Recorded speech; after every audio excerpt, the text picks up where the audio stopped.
Hi friends, welcome to Asha work channel. இன்றைக்கி நம்ம வீட்டில் ரெகுலராக யூஸ் பண்ணிகிட்டு இருக்க இட்லிக்கும் தோசைக்கும் யூஸ் பண்ணுவோம் இல்லையா, அந்த மாவை வச்சு தான் நம்மளோட ஸ்கின்னை வந்து எப்படி பிரைட்னிங் பண்ணலாம் அப்படிங்கிற ஒரு டிப்ஸ் தான் பார்க்க போகிறோம். வாங்க, இதில் நிறைய குறிப்புகள் நான் சொல்லியிருக்கேன், உங்களுக்கு யூஸ்ஃபுல்லாக இருக்கும். ட்ரை பண்ணி பார்க்கலாம் வாங்க. உங்களோட ஸ்கின்னுக்கு எவ்வளோ தேவையோ அவ்வளோ மாவு வந்து ஒரு கப்பில் எடுத்து வச்சுக்கோங்க. இந்த மாதிரி ரெகுலராக நீங்கள் வந்து யூஸ் பண்ணிட்டு வரலாம். ரெகுலர் மீன்ஸ் வாரத்தில் ஒரு 2-3 டைம் நீங்கள் யூஸ் பண்ணால் போதும். அதுவே உங்களோட ஸ்கின்னை வந்து ரொம்ப ரொம்ப சூப்பராக கிளியர் பண்ணி கொடுத்துரும். இதை நம்மளோட ஸ்கின்ல அப்ளை பண்ணுறதுக்கு முன்னாடி கொஞ்சமாக வந்து ஸ்கின்னை வந்து வாஷ் பண்ணிக்கோங்க. தண்ணி வச்சு கொஞ்சமாக தொடச்சி விட்டுக்கோங்க. அதுக்கப்புறம் நீங்கள் வந்து அந்த மாவை வச்சு நல்லா ஸ்க்ரப் பண்ணி விட்டுட்டு வாஷ் பண்ணும்போது உங்களோட ஸ்கின் வந்து ரொம்ப கிளியராக இருக்கும், பிரைட்னிங்காகவும் இருக்கும். நீங்கள் எப்போயாவது வெளியே போகிறீங்க அப்படின்னா இந்த மாதிரி பண்ணிட்டு போங்க. உங்களோட முகம் வந்து ரொம்ப பளிச்சுன்னு இருக்கும். மெதுவாக அப்படியே ஜென்டிலாக ரொம்ப போட்டு தேய்க்க வேண்டாம். லைட்டாக வந்து நீங்கள் எல்லா இடத்துலையும் பரவுற மாதிரி பண்ணி நல்லா ஸ்க்ரப் பண்ணி விட்டுருங்க. ஸ்க்ரப் பண்ணி விட்டுட்டு ஒரு 5 மினிட்ஸ் மட்டும் வெயிட் பண்ணிவிட்டு வாஷ் பண்ணிக்கோங்க. அப்படி பண்ணும்போது உங்களோட ஸ்கின் வந்து நல்ல கிளியராக ஆகிடும். அதாவது ஒரு சிலரோட முகத்தில் அங்கங்கே திட்டு திட்டாக கருப்பு கருப்பாக இருக்கும். சிலருக்கு பிம்பிள்ஸ் வந்து அந்த இடத்துல கருப்பு கருப்பாக இருக்கும். அந்த மாதிரியெல்லாம் இருக்கிற ஸ்கின் வந்து இது ரொம்ப நல்லா கிளியர் பண்ணி கொடுத்துரும். நீங்கள் வந்து உங்கள் வீட்டில் இதை ட்ரை பண்ணி பாருங்கள். இதை நான் ரெகுலராக ட்ரை பண்ணிகிட்ருக்கேன். இதனால நல்ல ரிசல்ட் எப்பயுமே இருக்குது. அதனால் நீங்கள் மறக்காமல் நீங்களும் ட்ரை பண்ணி பார்த்துட்டு எப்படி இருந்தது அப்படின்னு சொல்லிவிட்டு ஒரு கமெண்ட் பண்ணுங்கள். பாருங்கள், நான் வந்து வாஷ் பண்ணிட்டேன். இதுக்கும் அதுக்கும் எவ்வளோ டிஃப்ரெண்ட் இருக்குதுன்னு பாருங்கள். எனக்கு இதில் காட்டும்போது எப்படி இருக்குன்றது சொல்ல தெரியல. பட் ஆனால் உண்மையாலுமே அதை ஃபீல் பண்ணி பாருங்கள். நீங்கள் உங்கள் வீட்டில் ட்ரை பண்ணால் தான் அதனோட எஃபெக்ட் என்ன அப்படின்றது உங்களுக்கு தெரியும். அடுத்து நெக்ஸ்ட்டு டிப்பு இதுலேயே என்ன அப்படின்னு சொல்லி பார்க்கலாம். இட்லி மாவு தேவையான அளவுக்கு எடுத்துக்கோங்க.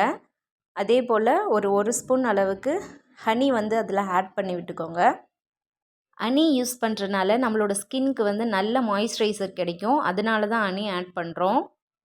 நம்மளோட கிச்சனில் சும்மா நின்றுட்டு வேலை செஞ்சிட்ருப்போம். அப்போ எப்போயாவது ஒரு 5 மினிட்ஸ் இந்த மாதிரி வந்து நமக்கு கொஞ்சம் டைம் கிடைக்கும் சும்மா நிற்கிற மாதிரி. அந்த டைமில் வந்து இதெல்லாம் எடுத்து நீங்கள் யூஸ் பண்ணி நம்மளோட ஸ்கின்னை வந்துட்டு நல்லா பராமரிச்சுக்கலாம். அதுக்காக தான் இந்த மாதிரி டிப்ஸ் எல்லாம் நான் சொல்லிகிட்ருக்கேன். அது கூடவே கொஞ்சமாக மஞ்சள் சேர்த்து விட்டுக்கலாம்.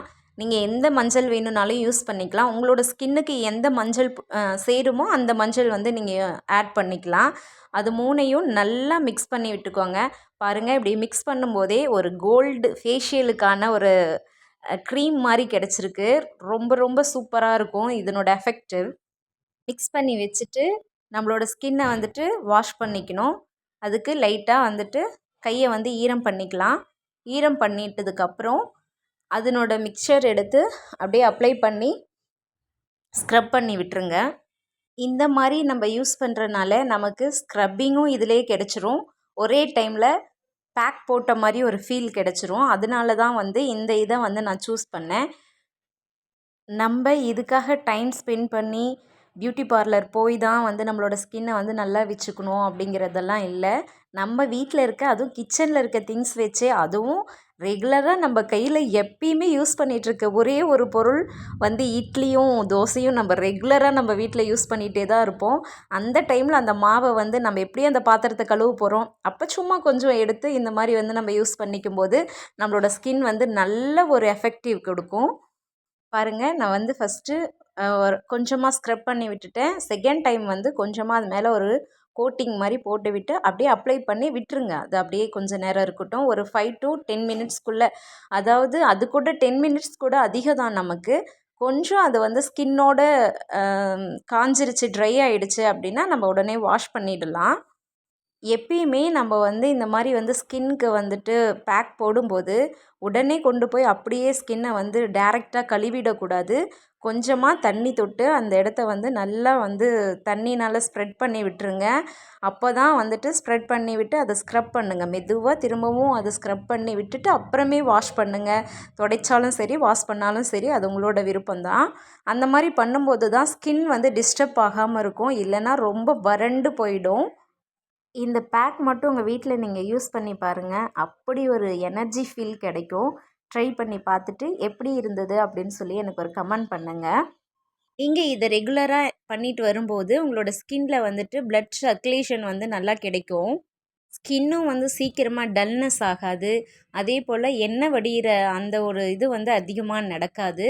இதனால் உங்களோட ஸ்கின் எப்பயுமே ரொம்ப கிளியராக இருக்கிற மாதிரி தான் இருக்கும். இதையும் உங்கள் வீட்டில் ட்ரை பண்ணி பார்த்துட்டு இதனோட எஃபெக்ட் எப்படி இருந்தது அப்படின்னு சொல்லி எனக்கு ஒரு கமெண்ட் பண்ணுங்கள். நெக்ஸ்ட்டு வந்துட்டு அதே போல் தேவையான அளவுக்கு மாவு எடுத்துக்கோங்க. இந்த வீடியோவில் நான் சொல்லியிருக்கிற அளவுகளை விட நீங்கள் இன்னும் கொஞ்சம் அதிகமாக கூட ஆட் பண்ணி உங்களோட பாடி ஃபுல்லாகவே நீங்கள் இதை வச்சு உங்களோட ஸ்கின்னை வந்துட்டு நீங்கள் மசாஜ் பண்ணிக்கலாம். அந்த மாதிரி பண்ணும்போது உங்களோட ஃபுல் பாடிக்குமே வந்துட்டு உங்களோட ஸ்கின் வந்து ரொம்ப ரொம்ப நல்ல பிரைட்னிங்காக கிளியராக இருக்க மாதிரி ஒரு ஃபீல் கிடைக்கும். எனர்ஜெட்டிக்காக இருக்கும் ஸ்கின் வந்து. அதனால தான் நான் வந்து இதை சொல்லியிருக்கேன். நெக்ஸ்ட் வந்து நம்ம வந்து அதில் காஃபி தூள் போட்டுக்கலாம். இந்த காஃபி பவுடர் ஆட் பண்ணுறதுனால நம்மளோட ஸ்கின்னுக்கு டைட்னிங்கும் அதே மாதிரி க்ளோயிங்கும் கிடைக்கும். அதனால தான் இதை ஆட் பண்ணுறோம். இதை நல்லா மிக்ஸ் பண்ணி விட்டுட்டு அதே மாதிரி தான் நான் முன்ன சொன்ன மாதிரியே ஸ்கின்னை வந்துட்டு ஈரம் பண்ணிக்கலாம். வாஷ் பண்ணிவிட்டு அதுக்கப்புறம் வந்து இதை வந்து ஸ்க்ரப் பண்ணி விட்டுட்டு அதுக்கு மேலே இதை பேக்காக நம்ம வந்து போடும்போது இது நல்லா டைட்டாக பிடிச்சிக்கும். அதுக்கப்புறம் நீங்கள் வந்து எப்பயும் சொல்கிற மாதிரி தான் தண்ணி நனைச்சி விட்டுட்டு அதுக்கப்புறம் நீங்கள் மெதுவாக வந்து ஸ்க்ரப் பண்ணி அதுக்கப்புறம் ரிமூவ் பண்ணுங்கள் எந்த பேக்காக இருந்தாலும். இந்த காஃபி பவுடர் பேக் வந்து ரொம்ப ரொம்ப எஃபெக்டிவாக இருக்கும். ஒரு கோல்டன் ஃபேஷியல் பண்ணிங்கன்னா எப்படி இருப்பீங்களோ அந்த அளவுக்கு வந்து உங்களோட முகத்தை வந்து நல்லா பிரைட்னிங் பண்ணி கொடுக்கும். நீங்கள் இதை ட்ரை பண்ணி பாருங்கள். அவசரமாக ஒரு ஃபங்க்ஷன் வருது, அவசரமாக நான் ரெடியாகி போகணும், டைமே இல்லை, ஃபேஷியல் பண்ணுறதுக்கெல்லாம் டைம் இல்லை அப்படிங்கிற டைமுக்கெல்லாம் வந்து நீங்கள் இந்த ஒரே ஒரு இது போதும். இதை மட்டும் நீங்கள் போட்டுட்டு போனீங்கன்னாவே உங்களோட ஃபேஸ் வந்து அன்றைக்கி ஃபுல்லாகவே பிரைட்னிங்காக இருக்கும். உங்களை எல்லாருமே கேட்பாங்க, என்ன முன்ன இருந்ததுக்கு நீங்கள் இப்போ ரொம்ப நல்லா இருக்கீங்களே அப்படிங்கிற அளவுக்கு இந்த பேக் வந்து ரொம்ப எஃபெக்டிவாக இருக்கும். என்கிட்ட நிறைய பேர் பேசும்போது, "அக்கா முகத்துல இப்படி இருக்கு, அப்படி இருக்கு. இதுக்கு கிளியர் பண்ற மாரி ஏதாவது இருந்தா சொல்லுங்கக்கா" அப்படின்னும் போதெல்லாம், "ஏய் இருக்கவே இருக்கு நம்மளோட கிச்சன்ல. இதை யூஸ் பண்ணுங்க, இப்படி யூஸ் பண்ணுங்க" அப்படின்னு தான் நான் எப்பயுமே சொல்லுவேன். அதனால தான் சரி நம்மளோட சப்ஸ்கிரைபர்ஸ்க்கும் இதை வந்து நம்ம வீடியோவா கொண்டு போய் சொல்லும்போது, அவங்களுக்கும் இது யூஸ்ஃபுல்லா இருக்கும் அப்படிங்கிறதுக்காக தான் இந்த வீடியோ நான் போட்டிருக்கேன். உங்களுக்கு யூஸ்ஃபுல்லா இருந்துச்சா, இல்லையா அப்படின்னு சொல்லிட்டு ட்ரை பண்ணி பார்த்துட்டு எனக்கு ஒரு கமெண்ட் பண்ணுங்கள். எனக்கு ரொம்ப ரொம்ப அது ஹாப்பியாக இருக்கும். நீங்கள் பண்ணுற ஒவ்வொரு சப்போர்ட்டும் தான் எனக்கு வந்துட்டு ரொம்ப ரொம்ப ஹாப்பியாக இருக்கும் அப்படிங்கிறத நான் உங்ககிட்ட சொல்லிக்கிறேன். நம்மள்ல ஒரு சிலர் முகத்த கண்ணாடியில கூட பார்க்கறதுக்கு டைம் இல்லாத அளவுக்கு கூட ஓடுவோம். அந்த மாரி ஓட்டம் இருக்கும். அப்படிப்பட்டவங்களுக்கு எப்படியும் இந்த டிப்ஸ் எல்லாம் வந்து மைண்ட்ல வந்துரும். ஏன்னா, எப்பயுமே நம்ம இட்லி, தோசைன்றத கிச்சன்ல நின்னு செஞ்சுட்டு தான் இருக்க போறோம். அப்போ இந்த மாவை எடுத்து கொஞ்சமா இது மஞ்சளோ அல்லது காஃபி தூளோ இல்ல எல்லாத்தையுமே கூட ஒண்ணா ஆட் பண்ணி கூட நீங்க இத வந்து யூஸ் பண்ணி பார்க்கலாம். அப்படி யூஸ் பண்ணி பார்க்கும்போது தான் அதனோட ரிசல்ட்டு, அதனோட எஃபெக்ட் எல்லாம் உங்களுக்கு ரொம்ப நல்லா புரியும்.